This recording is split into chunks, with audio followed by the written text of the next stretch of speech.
আসসালামু আলাইকুম ভিউয়ার্স, আমি তাহেরা নওশর আবারও চলে আসলাম নতুন একটা ব্লগ নিয়ে। তো আজকের ব্লগে থাকছে ডাবের ঠান্ডাই। তো প্রথমে আমি আপনাদের সাথে শেয়ার করে নিচ্ছি ডাবের ঠান্ডাই বানানোর জন্য আমার কি কি লাগবে। এর মধ্যে প্রথমেই ডাবটা লাগবে, তারপরে ডাবটা আমি কেটে নিব। এটা আমাদের গাছের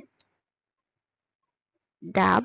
তো প্রথমে ডাবের পানিটা বের করে নিচ্ছি, তারপরে মাঝখানে একটু ছিল দিয়ে দিলাম। আর এর জন্য আমার যা যা উপকরণ লাগবে আছে ডাবের পানি, সাথে আছে চিনি আর লেবু, আর আছে পুদিনা পাতা, সাথে ডাবের শাঁস। খুব সহজ এবং সিম্পল ভাবে আজকে বানিয়ে দেখাবো কিভাবে আমি ডাবের ঠান্ডাইটা বানালাম এই গরমের মধ্যে। আর প্রথমে আমি দেখিয়ে দিচ্ছি এক এক করে কোনটা কোন পরিমাণ মতো আমি নিলাম।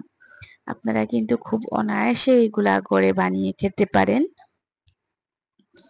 যেহেতু অনেক গরম। আপনাদের সুবিধার্থে আবারও একটু ভালোভাবে দেখিয়ে দিলাম কোনটা কোন পরিমাণ মতো নিলাম। প্রথমে একটু চিনি দিয়ে দিব, সাথে লেবুর জুসটাও দিয়ে দিব। চিনিটা 1 টিস্পুনের মতো দিব।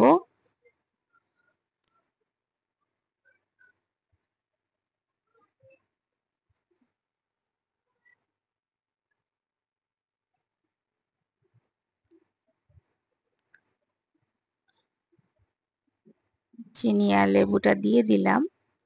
এখন দিয়ে দিব ডাবের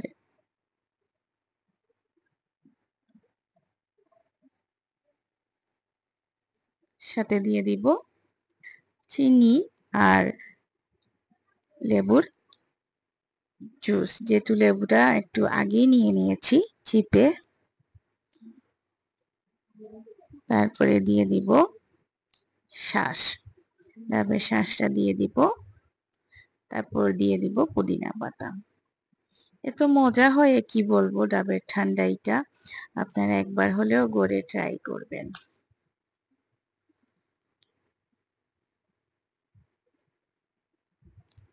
খুব টেস্ট হয়েছে আসলে ডাবের ঠান্ডাইটা।